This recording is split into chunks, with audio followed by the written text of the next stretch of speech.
Hey y'all, I'm Shayna and I'm back with another review. This is for Ready to Love Season 7. But y'all know I say it's Season 8 because of that resort season. This is episode 12, Too Much Baggage. And we're getting close to the end, y'all, finally. Now, y'all don't mind me if you're new here or if you've been here before. Either way, I want you to subscribe to the channel if you enjoy the content. Now, I was out with my friend for my friend had a birthday dinner, so a lot of us went out to celebrate her birthday. So I had a few drinks, but I'm gonna still give y'all the best that I got. Okay, this episode didn't really give much, but I'm gonna give you a little something. All right. So let's go ahead and just jump into it. And if I didn't say it before, I'm going to say it again. Be sure to like, comment, share, and subscribe if you get anything out of the content. So the gentlemen meet in a new lounge. I guess the church bar was preoccupied, so they couldn't go there to have their usual drinks. So Tommy wants them to introduce the ladies to their family, same as any other season, nothing new here. So we start with Tony. He introduces Morgan to his older sister. And we also see Cynthia. She's meeting Anthony's little cousin, who he said is like a brother to him. I believe his cousin's name is Chris. Popular name is going all around through the show. So Anthony shared with his cousin before she gets there that he's not really feeling her children's father, James. Like he didn't like that interaction. And who would? But I digress. So immediately, as soon as she sits down upon arrival, Anthony's cousin Chris starts drilling Cynthia with questions about James. Like she ain't even, get her purse off her shoulder good. And he already knocking the questions out. Cynthia said her past doesn't dictate her future, and she says she handles what she needs to handle, and it gets handled, whatever that means. So Morgan is sharing that she feels she and Tony should go to counseling. Now, Tony's sister, she ain't like that because y'all just met and you already talking about counseling. Like, what is this about? Cynthia and Chris, they going back and forth a little bit, having some banter, but it's like playful. They're joking. And Chris tells her he likes her. Like, he didn't even wait for her to leave. He reaffirms her and reassures her that he does like her. Seems like everybody who Cynthia meets, they seem to like her so far. Tony's sister tells Tony when after Morgan leaves, she's like, I like her, but I don't know if I like her for you. Well, we don't need to know if you like her on a personal level. Do you like her for your brother is what he needs to know. And it's looking iffy, okay? So next we see Andre. He invited his sister and niece to meet Cynthia and Jeffrey. Andre briefed them and told them both ladies have children, but Big Sis has apprehensions. She don't like that. She don't like it because Andre doesn't have any children. Andre's 38, I believe. Like, the dating pool of him dating someone who doesn't have children is very slim at this age. He's almost 40. So, I don't... but okay. As long as he doesn't mind and he can handle their so-called baggage, then that's all that should really matter. But Big Sis ain't having it. Cynthia arrives first, and she's nervous because she's like, oh, it's two women. I guess, she feels like it'd be easier if it was men. But Sis, as soon as she sits down, Sis asks Cynthia if she would have any more kids at 37. Cynthia's 37 years old. Are you willing to have more children? Cynthia says she's willing to have two more and a dog. She said that before, but I thought she said two and a dog, like my two, like I already got two and a dog. But no, she said she's willing to have two more plus a dog. So you ain't getting a third out of her. You get about two more. Yeah, better woman than me, Cynthia. That's all I'm going to say. I can't. 37 more kids and I already got two. Oh, no, ma'am. I don't think so. But that's just me. All you would get out of me is a dog. And you'd be lucky if you get that. So Jeffrey walks in and she starts hugging the family and blowing kisses. She's appalled that Cynthia's sitting there. And why? Cynthia was there when you met the friend. Cynthia's always there. So why do you think that it would be any different unless he made it clear that Cynthia wasn't going to be there? Why are you shocked that she's there? You still got a connection at this point in the episode with Mark Anthony. So as soon as Jeffrey sits down, Sis starts calling her a liability for having 3 kids. And Jeffrey feels attacked, as she should, because she literally just sat down. Sis asks what Jeffrey brings to the table. Jeffrey says everything a man would want. Very vague, generic, and general answer. Cynthia chimes in and she's like, "Well, I got 2 master's degrees, 2 bachelor's degrees. I got 2 businesses. I got this, that, and this, and okay. So I got all of it. Anything you need me to have, I have it, and my children are taken care of."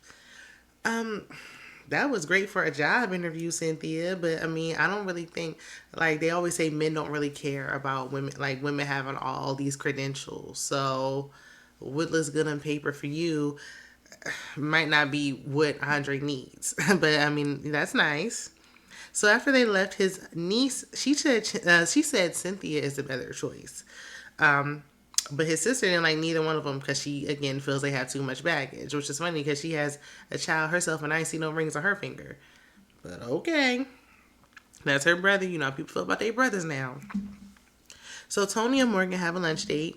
Tony said he and his sister are a little concerned about this couple counseling idea. But before he can even delve into it, Morgan gives some tea and said Tony was intimate with Natasha, who was eliminated on the first night. Like her silk press, she sweated it out and then she got eliminated for, so basically her hair got all poofy for nothing. And she called Natasha the lowest hanging fruit. How would you call? You didn't even know her. Like she got eliminated on the first day. So why are you calling her low hanging fruit? Morgan, he's not your man. He's not your man yet, and I don't know if he will get to be your man because you're already acting a little thrown off. So Tony tried to defend Natasha, but Morgan started hating on her. It's giving insecure.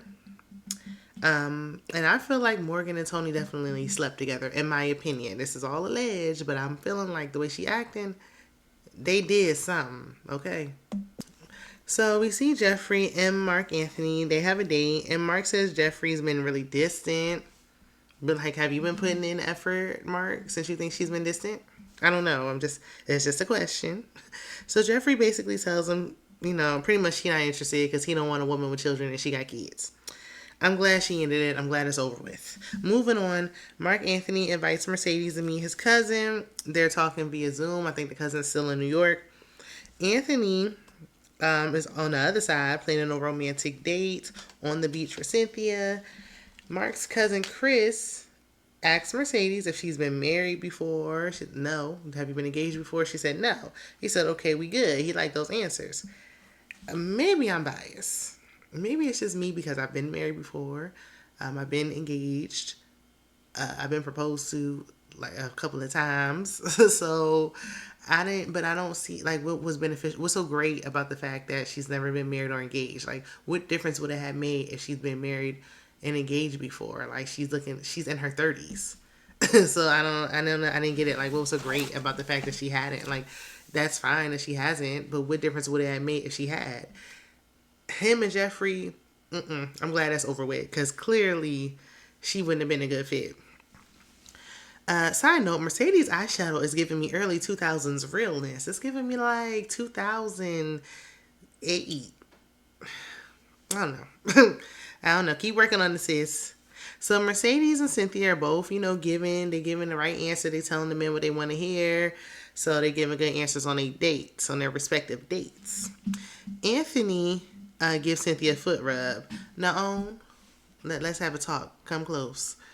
Y'all wrong for showing that lady's corns close up multiple times in that camera. And I got a corn too, okay? Y'all is wrong for zooming in on that lady's foot knowing she got them corns. That was unnecessary and just rude. But anyway, so Chris asked about Mark possibly moving back to New York. How would Mercedes feel? She's not really comfortable. Like she said, they could try to make it work, but she ain't really for the long distance. We know one thing Mercedes gonna do. If she don't do nothing else, she gonna leave. Okay? If she don't want to be there no more, she's gonna go. Cynthia still mentioned Andre for whatever reason. Mark's cousin said Mercedes is a good woman. He likes her. He thinks she the one.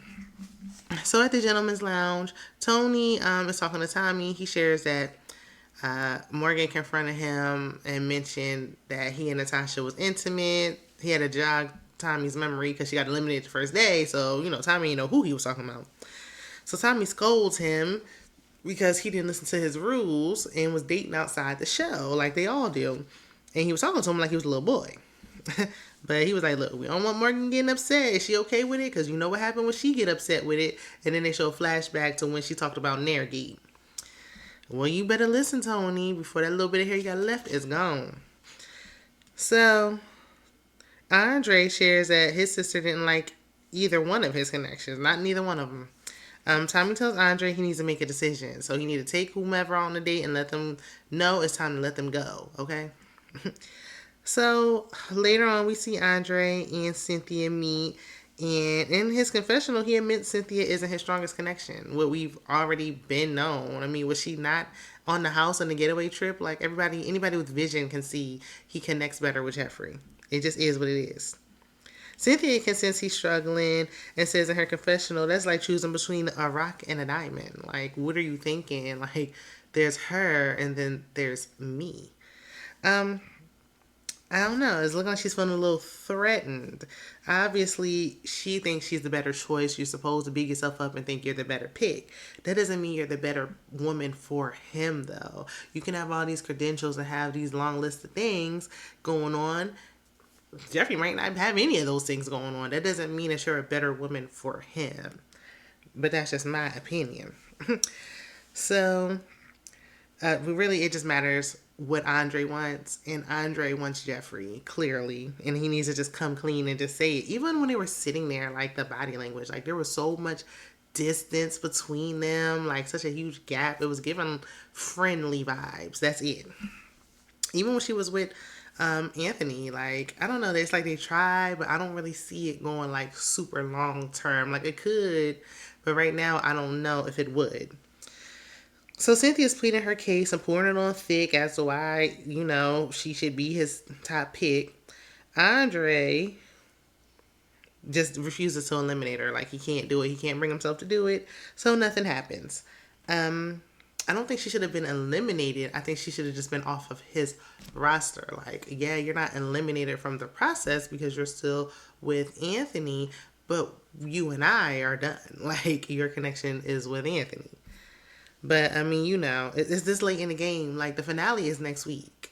And we still torn in between the two? Come on now.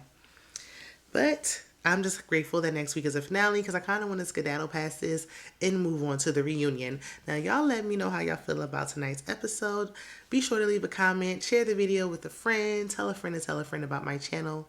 Check out my other content. Like, subscribe. It will help me grow my channel and it is free. It's free. Don't you click off this video without subscribing. All right, and I'll see you in the next one. Bye.